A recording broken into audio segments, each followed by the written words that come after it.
Yeah, from what I read, it's amazing to see the impact that politically correct culture has on the lives of American people, especially in the campuses and universities, and in general all over the world. But I'd like to talk about what's going on in the United States because something very essential is going on there.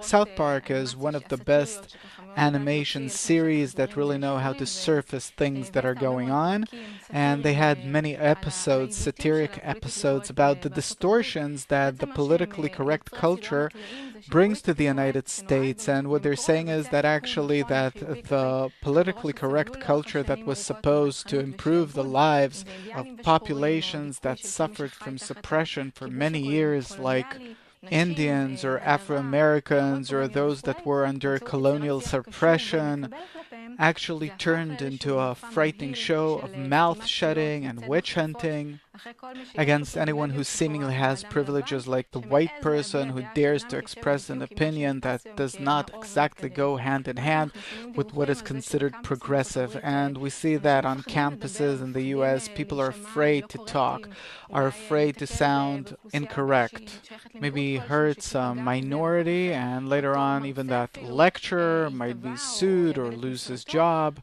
And it really creates an atmosphere of terror. It's even the opposite to the social justice that they would like to instill. It's a policy that truly creates fear, and today it's a big issue in the US elections. Those that support Hillary Clinton's side and the left claim that Trump hurts many populations in the way he talks. Others say that he's doing the right thing.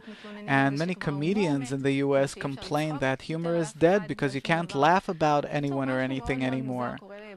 In short, something very strange is going on in the American society as a result of the politically correct culture, and we'd like to know, where do you think it is all headed?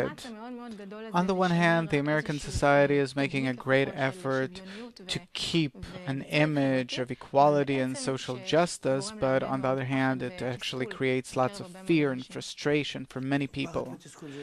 Fear and frustration, this we can understand, because really it does not allow us to advance, to be in contact, to speak in a nice and open way with each other. We can't reveal any bad grudges that humanity is keeping.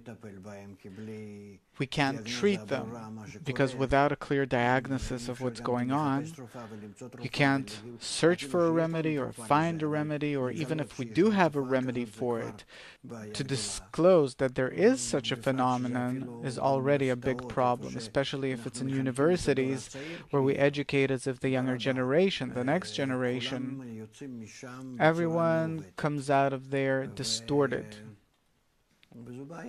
And it's a big problem. Now, where does it come from? It comes as a result of us not knowing how to correctly use our ego. It was given to us in order to advance, and advance nicely.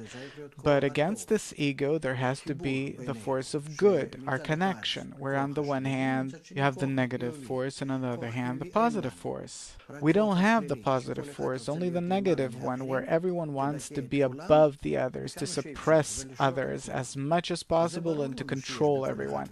And obviously that this exists in each one of us, but where will we take the positive force from? And we can really reveal this positive force in nature if we will want to start connecting between us. Different societies, people of different shapes and forms to connect into circles. There's an education called the integral education, or the wisdom of connection. And the wisdom of Kabbalah, it speaks about it and teaches us what to do.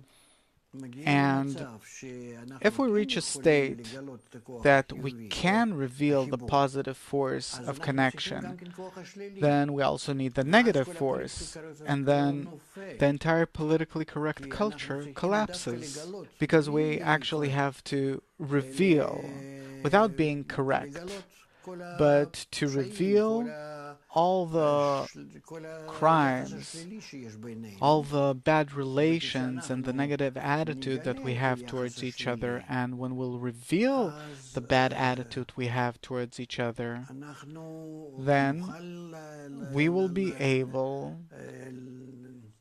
to balance it with a positive force, and then our society will be able to advance in two lines, actually by the third line that's in between them, where both the positive force and the negative force will complete each other and will advance. Because if now, suppose we stop the negative force without allowing it to become revealed, because we don't have the positive force, then society ceases to develop.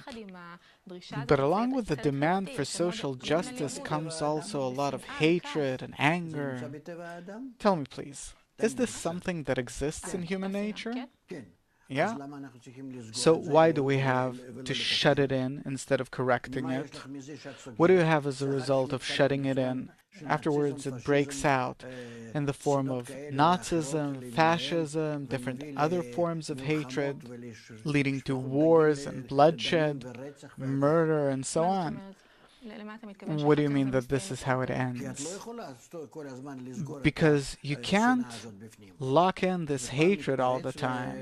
It bursts out at a certain point and leads to terrible things. Or we do know how to use these things in a way that I do use my evil, but in a way that no one can accuse me of anything.